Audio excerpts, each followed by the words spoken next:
Tudo bem?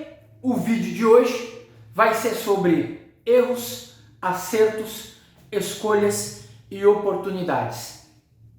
Tudo um pouco junto, misturado, já explico para você. Aguenta aí.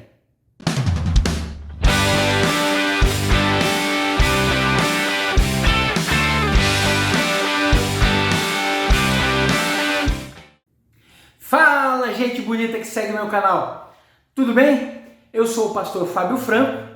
Se você ainda não está inscrito no canal, se inscreve lá. No final do vídeo, se gostou, dá o joinha, curte, compartilha e ajuda o canal a crescer.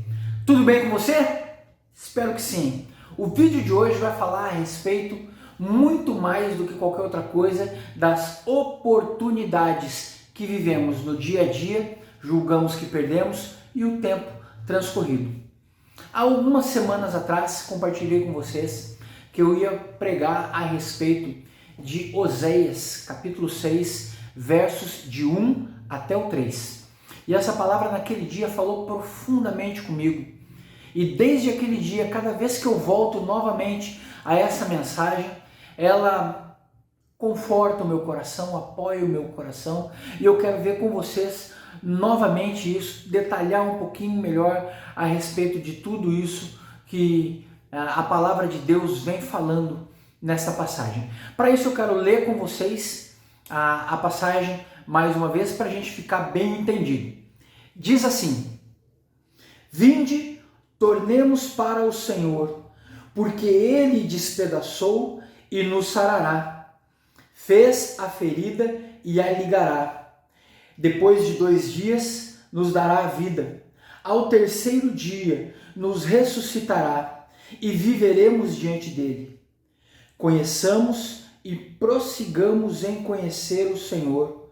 Como a alva será a sua saída, e ele a nós virá como a chuva serôdia que rega a terra.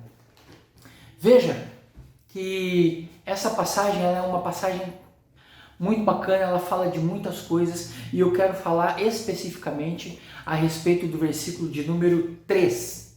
O que foi que a Bíblia falou comigo? O que foi que a passagem falou comigo naquele dia? Vem falando comigo, vem me alimentando todos esses dias, eu tenho certeza que vai alimentar também a sua vida.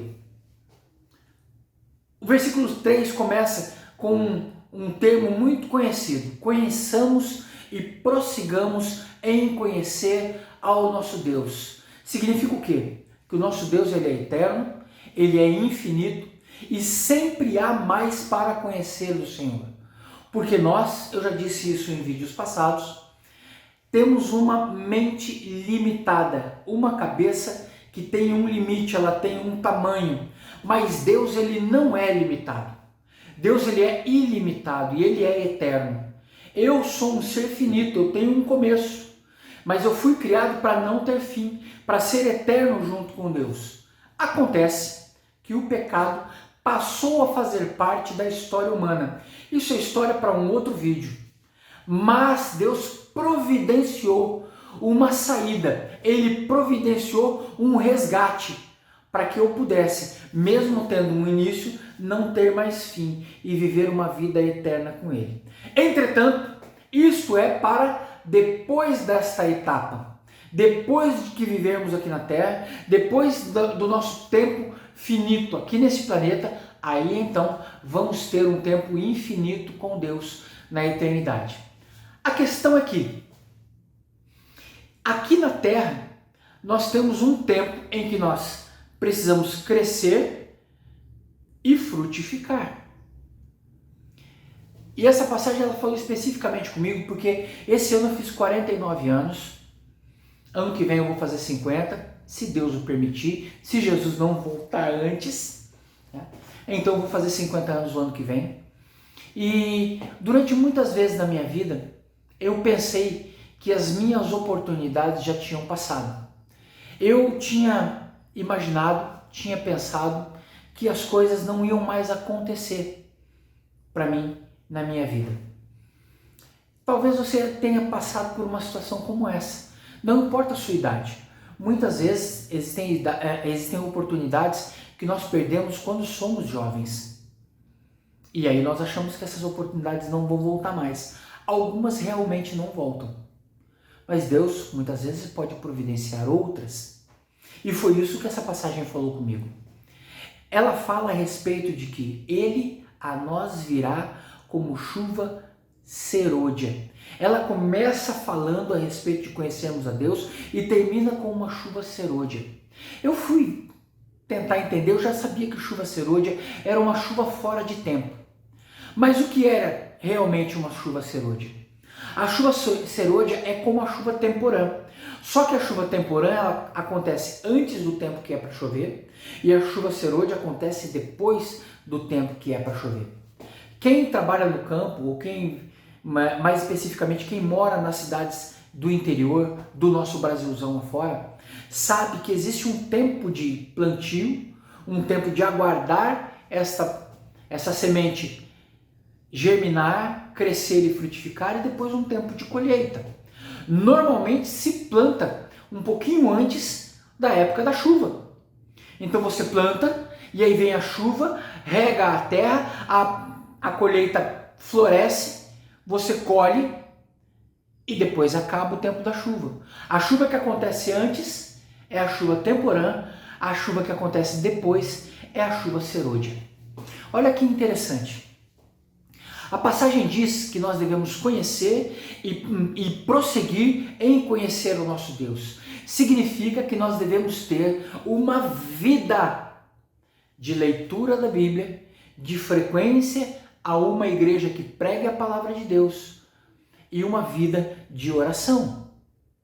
Não existe outra maneira, não existe outro jeito de conhecer a Deus que não seja através da frequência à igreja. Por que a frequência à igreja? Eu não acredito naquela frase linda, maravilhosa, que muita gente compartilha nas redes sociais que diz longe da igreja, mas perto de Deus. Isso é mais uma das muitas fake news. Muitas. Porque se você não ama a igreja, Deus ama a igreja. Cristo vai voltar para a sua igreja. Ele não vai voltar para o templo, é verdade. Ele não vai voltar para a denominação A, denominação B, denominação C, se bem que tem algumas por aí que acham que Cristo vai voltar só para elas. Não. Cristo vai voltar para a sua igreja, para todos aqueles que são lavados e remidos no sangue de Jesus e que vivem uma vida de santidade. Ou, no mínimo, uma vida de busca à santidade, que é buscar viver longe do pecado. Ora, algumas coisas Deus escolheu que acontecessem apenas na igreja. Você não vai demonstrar longanimidade, que é uma paciência trabalhada, com os seus móveis, com a sua televisão, com a sua geladeira, com o seu micro-ondas. Deus vai trabalhar a sua longanimidade na igreja, aturando o irmão chato, aturando o irmão impertinente. Deus vai trabalhar o seu amor e a sua tolerância na igreja, tolerando aquele irmão que tem aquele pecado, ursinho de pelúcia, que não larga nunca. Deus vai trabalhar na sua hipocrisia e na minha hipocrisia através dos outros hipócritas que existem dentro da igreja. Não vai ser fora da igreja que Deus vai fazer isso. Não vai ser na sua casa, acompanhado dos seus vasos de planta, do seu sofá, do seu controle remoto, apenas e tão somente. É na igreja. Se você não suporta a igreja, você não suporta ser trabalhado. E isso precisa ser trabalhado em você. E é só na igreja. Então você precisa encontrar uma igreja que pregue a palavra de Deus. Não é uma igreja que te faça feliz. Porque uma igreja que não confronta o meu pecado, que não confronta o seu pecado, não está fazendo o seu trabalho da maneira correta. Então, nós precisamos frequentar uma igreja. Esse é o primeiro passo para que nós conheçamos e prossigamos em conhecer o nosso Deus. O segundo passo é viver uma vida de leitura da Bíblia diária. Eu preciso ler. Ali está a palavra revelada de Deus. Tem gente que anda de igreja em igreja atrás de profecia, através de revelação. Mas a palavra revelada de Deus é a Bíblia. Se você não suporta ler a Bíblia, você não vai suportar nenhuma revelação de Deus. Tudo para você é visagem, profetada e revelamento. Eu acredito em visão, Eu acredito em profecia e eu acredito muito em revelação, mas baseado na palavra de Deus. Tudo que não está baseado na palavra de Deus está fora da vontade dele. Então, se você não lê a vontade expressa de Deus, que está na Bíblia, se você não lê a Bíblia de novo, que é a vontade expressa de Deus, como você vai discernir a visão, a profecia e a revelação das coisas falsas que acontecem em todas as igrejas? Não estou salvando nenhuma não, nem a minha, porque às vezes acontece. Então, você precisa viver uma vida de leitura da palavra. Para conhecer a Deus, é necessário que você viva uma vida de oração. Como é que você vai ter intimidade com alguém com quem você não conversa? E não precisa ser com palavras rebuscadas, não precisa ser com palavras de alto vocabulário, não, é do jeito que você sabe, desde que você renda o seu coração. Renda o seu coração na presença dele, com humildade, buscando ouvir a palavra de Deus. É isso que Deus espera de mim e de você. E junto com a oração, você precisa jejuar. Eu quero fazer um vídeo mais específico a respeito do jejum, a necessidade do jejum. Mas para encurtar, para simplificar para você agora, nesse momento, o jejum é a negação da carne. Eu nego a vontade da minha carne, porque a principal vontade da minha carne é de se alimentar. Então eu nego a vontade da minha carne para buscar a vontade de Deus. Eu posso pegar aquela refeição que eu não vou fazer e abençoar uma pessoa que não tem como se alimentar. Isso tudo faz parte também do jejum, pode ou não ser feito.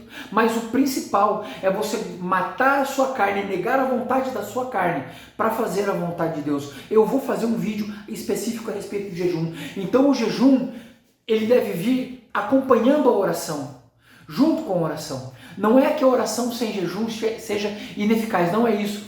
Mas o jejum te leva para um passo além na intimidade com Deus, na busca da intimidade com Deus. Tudo isso faz parte do conhecer e prosseguir em conhecer o nosso Deus. E o versículo diz que junto com isso, quando nós fazemos isso, quando nós buscamos a Deus, na frequência à igreja, na leitura da palavra, na busca em oração e do jejum, Ele vai fazer com que a nossa saída seja como a alva, seja como o alvorecer. Significa que as suas ações, as suas atitudes vão ser como o amanhecer. Alguém consegue impedir o amanhecer? Alguém consegue segurar o nascer do sol?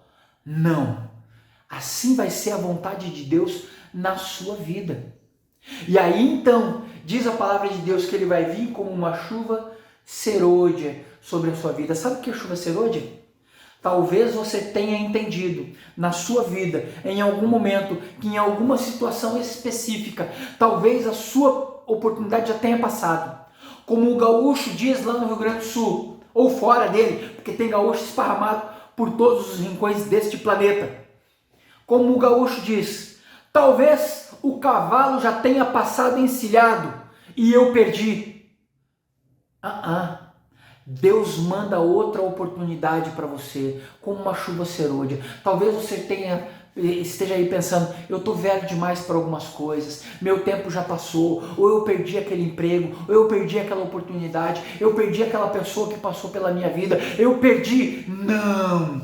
Conheça e prossiga em conhecer ao Senhor todos os dias, e Ele virá sobre a sua vida como uma chuva serôdia, como uma chuva fora de tempo, e vai regar a sua vida. Quando você achar que tudo acabou, que tudo se perdeu, não! Deus vai vir sobre a sua vida e regar a sua vida, vai trazer um refrigério para a sua vida, como uma chuva serôdia rega uma terra quente e seca. Que a palavra de Deus traga sobre a sua vida uma chuva serôdia. Não acabou, meu irmão, minha irmã, não terminou. Conheça Deus, busque a Deus e Ele vai renovar as suas esperanças, vai renovar as suas forças, renovar a sua fé e as suas oportunidades. Oséias 6,3 diz que Ele virá sobre nós como uma chuva fora de tempo, quando ninguém mais esperava. Ele sana, ele sacia a sua sede. Que essa palavra possa estar dentro do seu coração, hoje e sempre. Ela alegrou a minha vida, espero que ela alegre a sua, conforte a sua, sustente a sua. Em nome de Jesus. Ok? Amém? Gente, obrigado por ver o vídeo. Beijo no coração. Ora por mim, que eu oro por você.